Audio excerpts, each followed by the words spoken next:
Hi you guys, welcome to your May 2024 Astrological Forecast. Before I begin, I'd like to give a shout out to my subscribers. Thank you so much for liking, sharing, and commenting on my videos. If you're new to this channel and you like this video, please remember to subscribe, okay? All the interactions that you have with my channel really helps it to grow. Okay, so now for May. Okay, on the 2nd, Pluto turns retrograde. It is in Aquarius, okay, right now. And on the 7th, there's a new moon in Taurus. On the 15th, Mercury moves into Taurus. On the 20th, the Sun moves into Gemini. On the 23rd, there is a full moon in Sagittarius. And also on that day, Venus moves into Gemini. And then on the 25th, Jupiter moves into Gemini.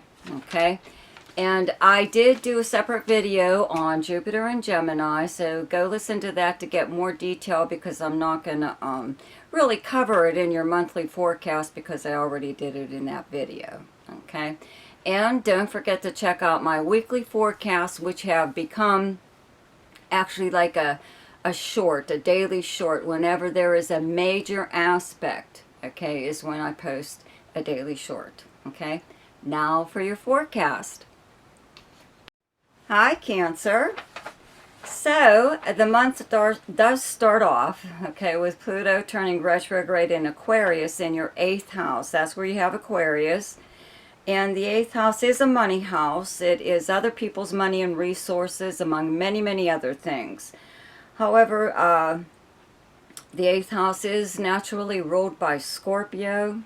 And Scorpio is ruled by Mars, and now since Pluto has been discovered, and yes, it is still a planet, it also rules Scorpio. So it does kind of well here when it's in your 8th house. Probably brings more of a transformation, a death and rebirth to your life in some way or other. And sometimes that is changed, though, through money. Okay, but anyways, as far as having access to let's say something that you've been given, access to. It could be other people's resources or money or the use of something or other, okay?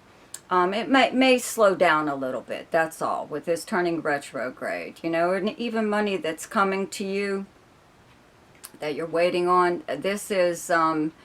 This house is passive money coming to you through means other than earning it, such as a settlement of some kind, insurance payout, refund,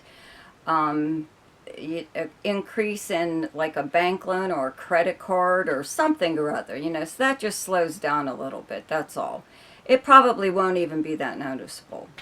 But anyways, the month still has Mars in Aries the entire month, right? And Mercury in Aries up until the 15th. And where you have Aries in your chart is your 10th house of your career. Okay, it is your most public house.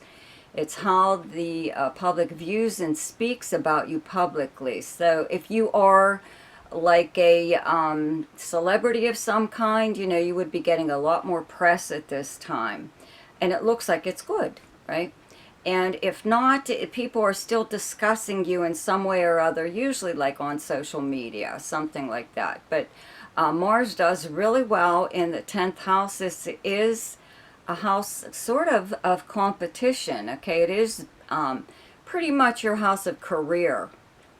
But it is how you're known to the public by reputation, professionally and personally. So it's also your personal clout, okay? You may be up for a position or pursuing a certain position, let's say within your career, and there may be competitors, but you do really well here at this time because Mars is the natural ruler of Aries, so you pretty much know what you're doing, to beat out the competition, whatever. Whatever you have in your favor, is something that you are able to speak up about. It's not like you're shoving your wonderfulness, whatever, down people's throats, but you are able to point out to someone if there is a person that is able to promote you in some way, or even if you're self-employed, gain a new client, possibly a prestigious client. you're able to speak on your own behalf with a lot of confidence, and you're not like full of yourself. You're not coming off arrogant. You're just able to, tell the truth. That's what you're doing. You're telling the truth about your work. And if this isn't work related, then this is your personal clout. You know what I mean? At this time, you may even receive an award of some kind, let's say professionally or personally, right?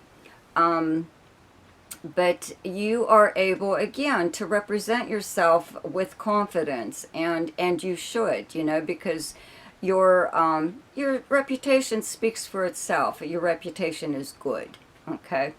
So the sun is in Taurus in your 11th house, okay, up until the 20th. The 11th house is your most sociable house. It's socializing in person or online. It's where you and your friends would normally go to hang out. It is any group or organization that you belong to, and also the house of dreams, hopes, and wishes. So Jupiter has been here for quite some time, and it is getting ready to move on the 25th. So if it hasn't brought a new person into your group of friends or into an organization that you belong to, or just into your life period while socializing. And again, this could be on social media. It doesn't have to be in person. But if it hasn't brought a new person into your life that helped you in some way, even if they just got you interested in other things or opened your world up to, more possibilities for yourself, as far as this being the house of dreams, hopes, and wishes, and them actually helping you pursue something like that. Okay, there is a new moon in this area in Taurus on the 7th. So that, a lot of times, like when Jupiter leaves a sign, right before it leaves, it does one last impactful aspect. You get to feel like the effects of this planet in that house. So this could be around that time, you know what I mean? Where if you haven't had something new, like a breath of fresh air in this area when it comes to your friends and acquaintances, it could happen around this new moon. It could be the start, though, for you of, let's say, even some kind of new position within a group or organization. Or, again, this is goal-oriented, along with that 10th house being occupied right now, where following a dream, wish, or goal, So this could be a time when you really,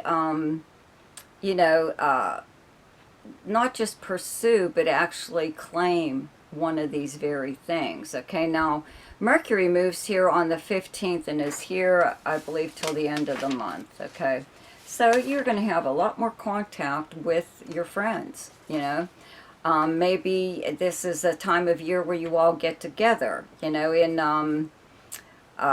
May in America, we have Memorial Day at the end of the month, and it's like our big first kind of like summer, even though it isn't summer just yet, but we consider it a summer holiday. So, there could be people coming in, old friends coming back into town or something like that, and you could actually just be making plans for some kind of get-together. If not, you could just find that you have a lot more contact with your friends at this time, or acquaintances. You are having more conversations with them, whether it's by email, social media, or just by phone, something or other, okay? So then the sun moves into Gemini on the 20th, Venus moves here on the 23rd, and Jupiter moves here on the 25th into your 12th house, okay? Up until that point, Venus is still in Taurus, okay, in your 11th house. So it could have brought, some kind of new,